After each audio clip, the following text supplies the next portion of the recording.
Hi there, and welcome to the Multiply You podcast, where we showcase top experts in their space and reveal all the secrets you need to know to multiply you.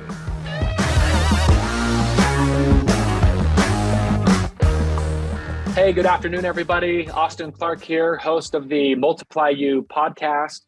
Really excited to be at this again. We've got Skyler White on today. He is the owner of Zunex Pest Control and also of Toro Marketing.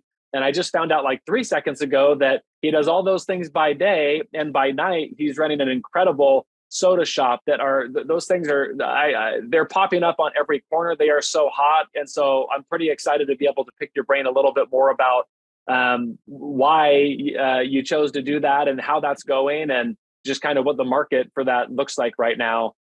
Before we get into introducing Skyler, this episode, it's brought to you by my company, Moxie Pest Control.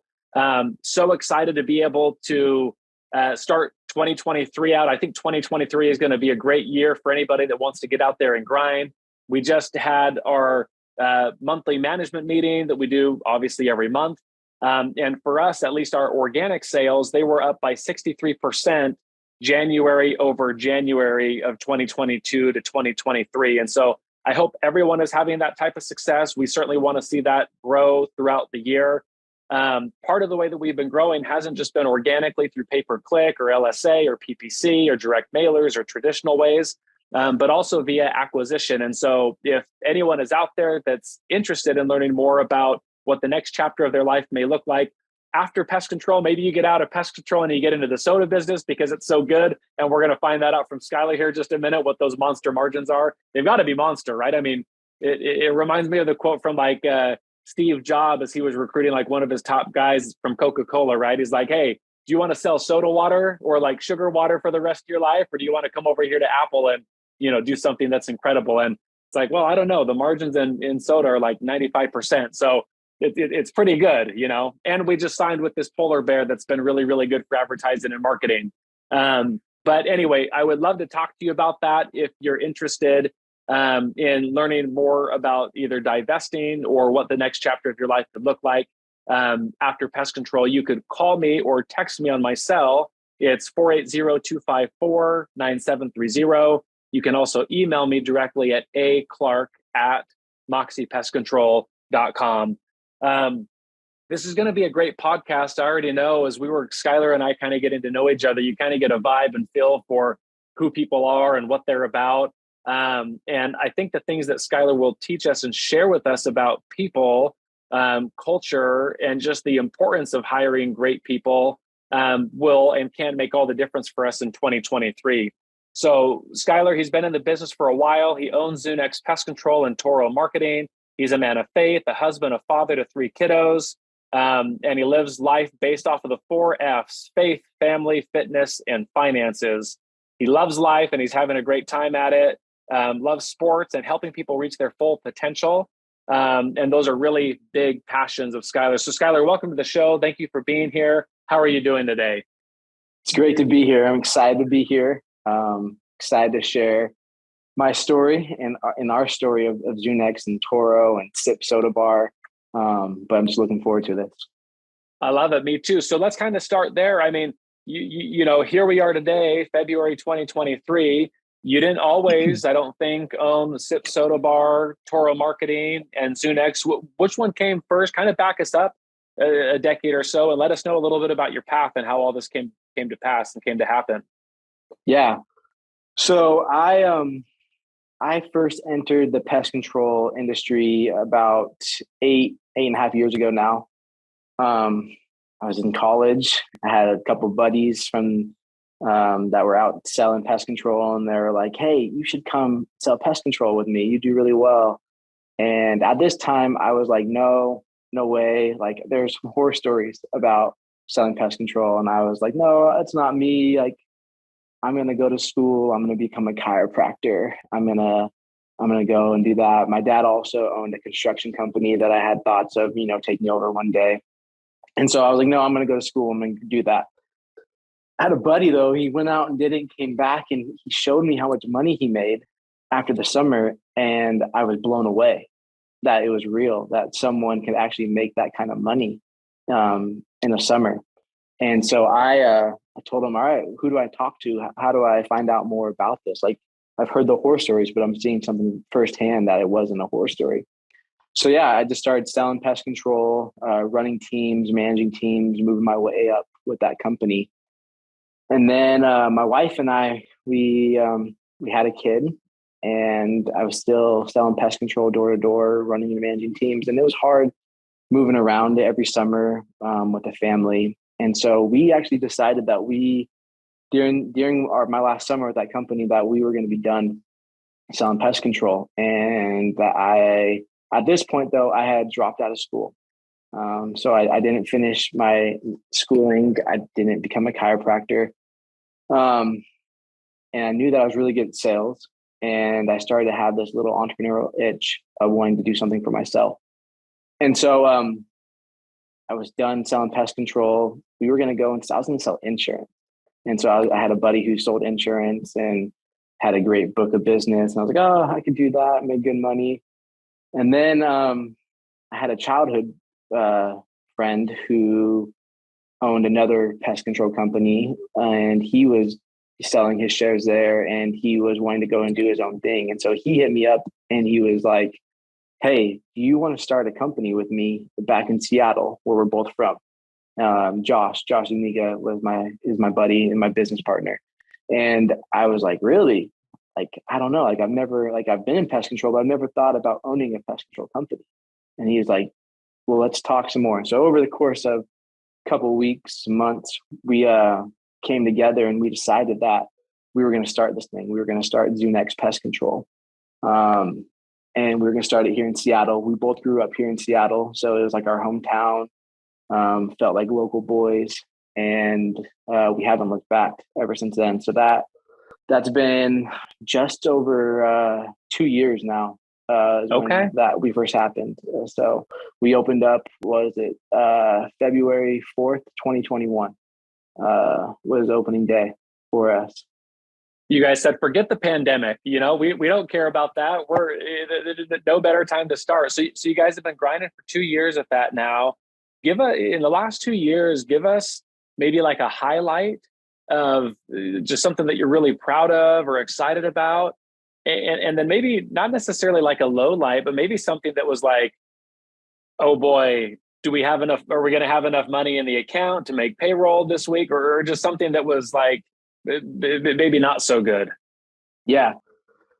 Highlights, man. There's a lot of highlights that I can think of. I think one thing that I personally am most excited and most proud about, and something that also I had to learn about, the first 2 years of roughly 2 years of owning Zunex, it was self-funded, meaning we didn't go to a bank, we didn't go anywhere, we didn't have outside money sourcing, nothing.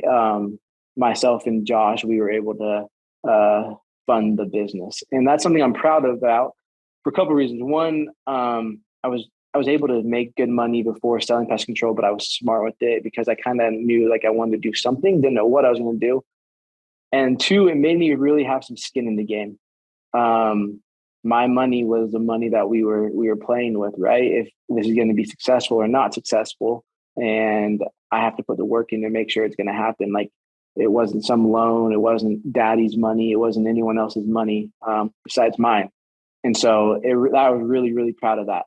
Now, on the flip side, I've learned the importance of leverage, and I've learned why it's important, and it's okay to have leverage in your company and where a healthy balance can be with that. But for about the first year and a half, I would say it's probably closer, we were 100% self-funded, coming out of my pocket or out of Josh's pocket. And then now we've learned that that funding is very important. So that's probably it is so funny you bring that up. It reminds me just like leverage. So like growing up, you hear like, oh, debt's bad, credit cards are bad, and all. You know what I mean, or at least it's what I heard. And it's true, but like leverage is so important. So like my first semester of college in 2003, I wanted to get a credit card because I wanted to build up my credit, because I wanted to buy a car and then a house, just to have credit. And so I went into the bank where I, took my lawn mowing money and had, $40 in there, my life savings or whatever. And I said, hey, I want to apply for a credit card. And they said, well, okay, but you don't have like any credit or enough credit. I said, I don't even know what that is. How do I like build my credit? And they're like, well, you need a credit card and you need to use it and then pay it off over time. I'm like, yeah, that's exactly what I'm here to do. I want a credit card. They're like, sorry, we can't. You don't have any, credit history. I'm like, okay, how am I ever going to get a credit card? And so I was, but home base for me is Arizona. And my first couple of years were at Mesa Community College. And I remember like someone handed me a flyer and it's like free Subway lunch across the street. I'm like, I'm poor. I don't have any money. I've got no shame. I'm going to go get my free Subway lunch. And what you had to do is you had to fill out a credit card application to get your voucher. And I'm like, hey, I need a credit card, although I'm probably going to get denied. You know what I mean? Because I don't have any credit. And so then like 2 weeks later in the mail, I got my first credit card that probably had like a $250 limit on it. But it was from filling out that application at Subway. And I always thought that was funny. It's like, yeah, we can't give you a credit card because you don't have any credit history. And the way that you can get credit history is by getting a credit card and showing us that you're responsible, So right. Makes anyway, a ton of sense. Yeah. It's like, okay, I guess I'll play this game, whatever that is. So you, Skyler, are like big into, as we talked for just a couple of moments before, people, culture, not just like the leverage that you learned from like finances and perhaps using credit cards or lines of credits. But I know it's important to you to have solid people around you, to build them up, to coach them up, not to get necessarily like you want the most production out of them. It's not like a self-serving thing, as I was able to visit with you. It's more like, no, hey, individual or like teammate, team member, you deserve to produce the most because it's your life. And so let's help us to be able to get there. Could you talk to us a little bit more about why that's important, or some good or not so good experiences you've had with maybe making the wrong hires sort of thing, and just how that's gone at Zunex for you and your partner? Yeah, we've definitely learned a lot of things. We're still learning about the best way to hire and cultivate individuals. But one of the things that I'm very passionate, like you said, is people and getting the most out of them. And whenever we hire anyone, and it comes to time for me or one of us to talk with them, I always share with them the vision or the purpose behind Zunex. And our vision and our purpose is to leave people better than we found them, is like in short. But really what it is to make it an opportunity or create an environment where people are becoming better. And so that leads to, in every aspect, if you're driving in your truck or in our vans, like you better be doing something that you're going to make the person next to you have a better day. Like, I don't want people mad because of how your driving was. Or if you're at a gas station, that interaction you get to have with the cashier, like leave them with a smile. Like every interaction you have, leave them with a smile. So that we share that with every single hire that we have, is that our purpose here is to make and leave people in a better place than where you found them. So it starts at right away when we first meet people. Like they have to know that that's our purpose and our vision. But our big thing, and that my big thing that I love, is I ask this question to a lot of people, and it's something we talk about with a lot of our employees, is, do you want to live a life of success, or do you want to live a life of fulfillment? And it's a good question for a lot of people, right? Like what's more important? Personally, I believe fulfillment is way more important than success. And I think they actually go hand in hand. But someone who is fulfilled, I think, has joy and loves what they do and loves life more than someone that just has success in whatever aspect or however you want to define success. So we talk about that a lot as a company. And that's my goal, is I want every single person that I work with, that I have an interaction with, to leave and have a fulfilled life, to feel fulfillment and to have joy, and to go and do big and better things. Like when people come and work for us, yeah, we'd love for people to be with us forever, right? Like I'd love to have, 10, 15 years of a technician or a CSR or a salesman working for me. That's not always the case, and that's okay. and I really am okay with that. But I want people that when they leave us, they're leaving better than when they started with us, because if we can make something happen, we can make small steps and make people better, they're going to make the world better. And we need the world to be a better place, and we need our communities to be a better place. We need our families to be a better place. And so if I can play a little part in helping people find fulfillment in everything that they do in every aspect of their life, they're going to go and help other people feel that as well. So I love that. Like right now, like not just in the home service space, but just like everywhere, that like the level of service is so low. I mean, all it takes to be able to stand out is to have your vehicle clean, or to be able to wave at someone instead of another hand gesture that you could use. You know what I mean? Or like you said, like the cashier at the gas station, just to smile or to have a little bit of a conversation with them as you're checking out, getting your whatever you're getting, right? And you do a couple of things and like you're just standing out head and shoulders above the competition. And that's how business comes together and comes in and leads come in. People talk about that stuff when they go out to dinner. People talk about those things when they go out with friends or, you know, whatever their social settings are.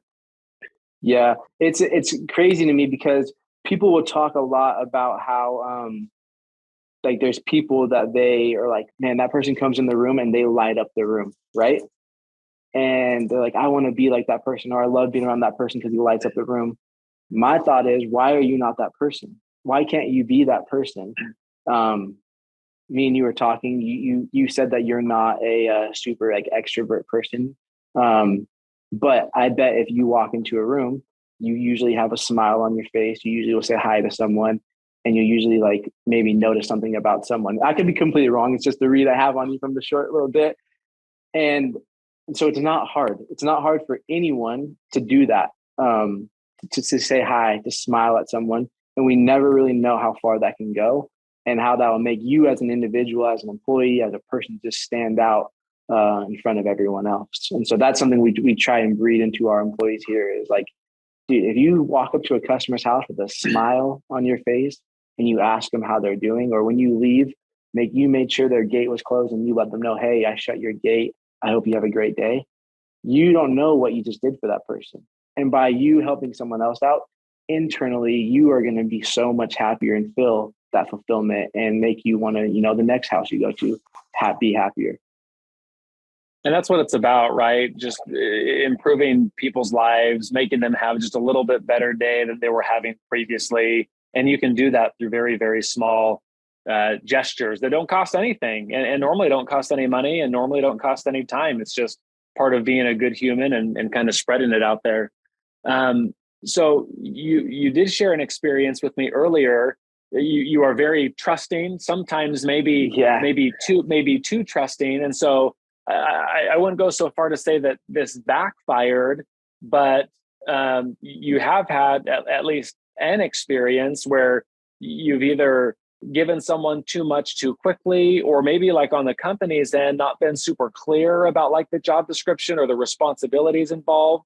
Could you tell us a little bit more about that experience, and then maybe highlight lessons learned so that we don't do the same thing, or just, you know, how you kind of pivoted to make that a good thing now? Yeah. So two experiences with this, and there's more that I have, but two that I'll share. First experience, when we first started, we got a little bit into like crawl space clean outs and insulation work. And by doing that, anyone who's done it, they know it's hard and dirty work, going under houses, you know, tearing out insulation that has rat pee and feces all over it. There's dead rats everywhere. Stinks. Just dirty work. And so you're under house all day, pulling out insulation, pulling out vapor barriers and putting new stuff in. So we were trying to scale this, and there's a lot of lessons in this whole incident, but we were starting to scale this, and we went and we hired a guy who had experience doing this with other companies. He knew what he was doing. Like he'd work on jobs like side by side with us, and he knew what he was doing. And really, like seemed like he was a stellar worker just from like our quick, week working with him. So me and us like trying to get out of having to work. Our business partner at the time, his name is Tom, who was really over this. He was working day and night in these crawl spaces with people. We were trying to get him from doing that, having to do the labor. And so by doing so, we made this guy a manager and made him in charge of our teams, and he ran the teams. And we didn't really put things on paper like, hey, you have to do X, Y, and Z. You have to take pictures. We didn't do any of that. We didn't document it. We just kind of like, hey, you're promoted. Here's your pay raise. Make sure this happens. And long story short, we came to find out that, we'd go back to these jobs, or we'd get customers calling us on these jobs, and they were halfway done. The entry points were done. The job didn't look how it should look.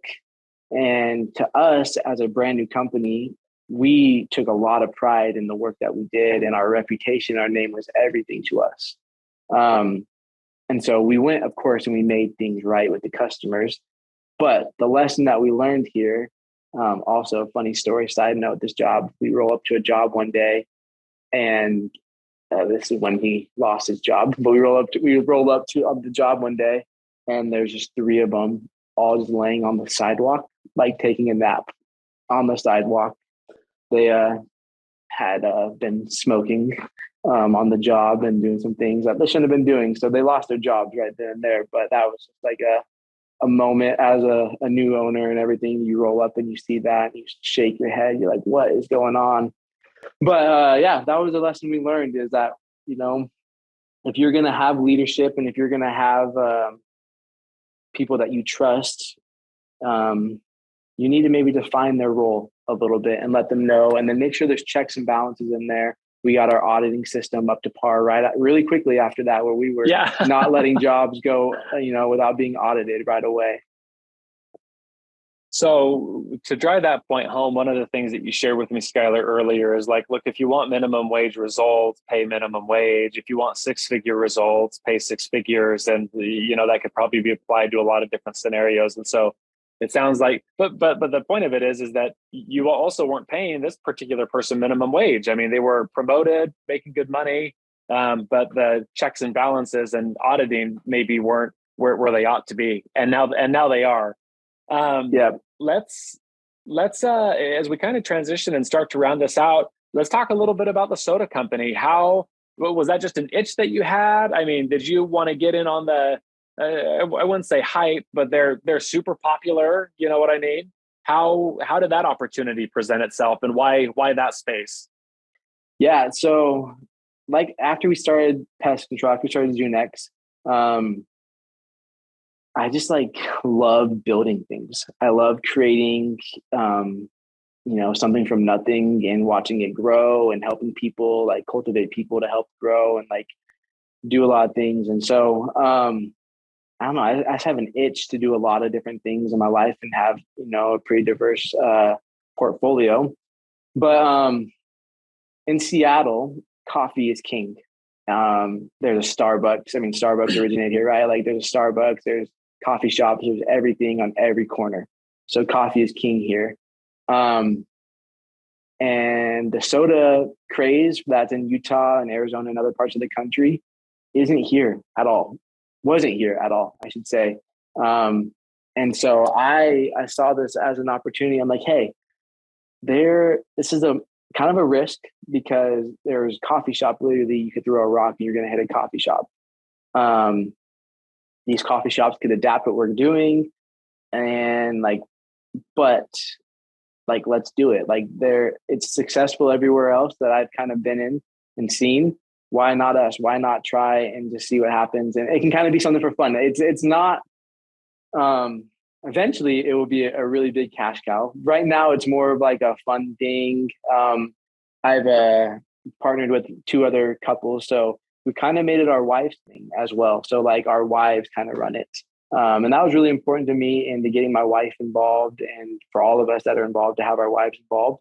And so that they can also feel like ownership in something and grow something. And there's some advantages to having a woman-owned company as well. And so that is played a big part in watching my wife, work with this and grow this thing as well, and me being able to like help her and bounce ideas off of her, and and watch her kind of do this thing. So that's kind of the why behind it. Is it was a wide open market for soda. There's not another company even here that does it still.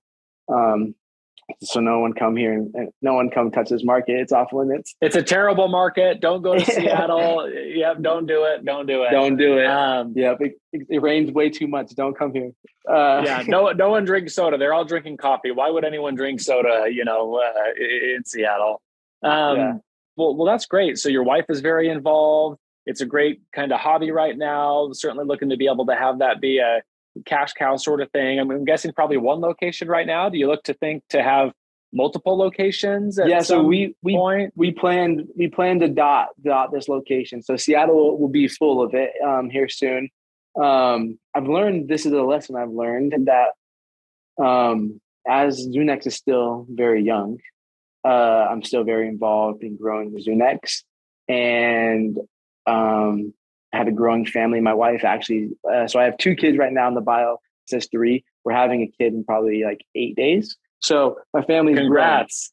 Growing. Thank you. And so I've learned though that like it's hard. I'm spread pretty thin a lot of times, and I don't like that.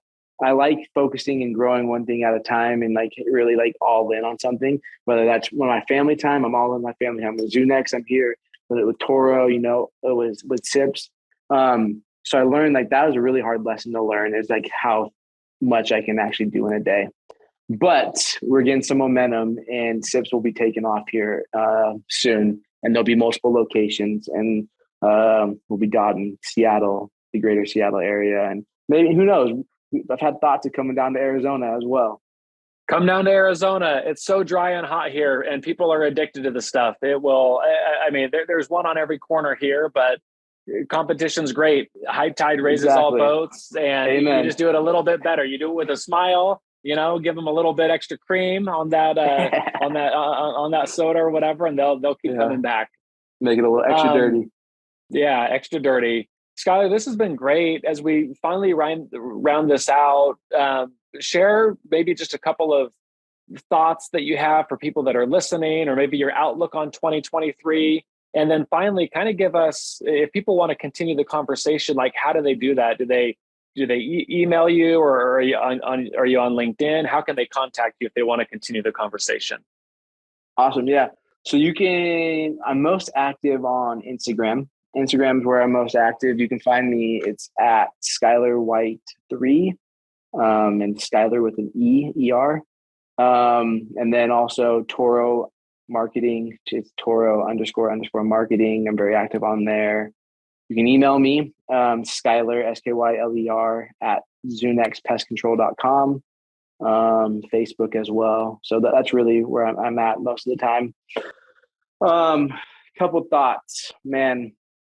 I first off, thank you for having me. This was awesome. I was really grateful for this. But I would say my outlook on 2023 would be, it's kind of twofold, but I would say you never know what you're capable of until you actually try it. So I've been a lot of thoughts and a lot of different things on this, but I think a lot of people don't try and don't go to reach their goals because of the fear of failure. That's like what stops you. Is you don't want to fail. You don't want to look bad. You don't want to look like you don't know what you're doing, or, maybe your family and friends are advising you not to do something and you're afraid of letting them down. And I kind of have the mindset and the thought process, like, who cares? Like, you have this life to live, and for some reason inside of you, that voice is telling you to go and do something. Go do it. As long as it's something good, right? Like, if that voice is telling you to do something good, go do it. Go give it a shot. Like, what's the worst that can happen? You fail. You might fall down for a little bit. You might get embarrassed. That's all right. Like, you can pick yourself up and keep going. The best people, people we look up to and that inspire all of us, they all have failed. They've all done something where they weren't the best at it in that moment. And so that's kind of my mantra, kind of what I'm living for right now in 2023 is like, you never know what you can accomplish until you go and accomplish it. No, I love that. Skyler, and thank you for your time. I know it's very valuable. I know it's very limited. And I know that you could have done an infinite amount of things in any of your businesses and coached employees or run kids here or there, or helped your wife or whatever. And instead of all of those good things, you spent it here. And so I thank you very much for that. Thank you for being on. And all of you that are listening, thank you so much for tuning in and subscribing and liking and sharing these. It's fun to see the momentum of this podcast picking up. And until next time, create a great day. Thank you for listening to the Multiply You podcast. You'll see us again soon when you subscribe for future episodes.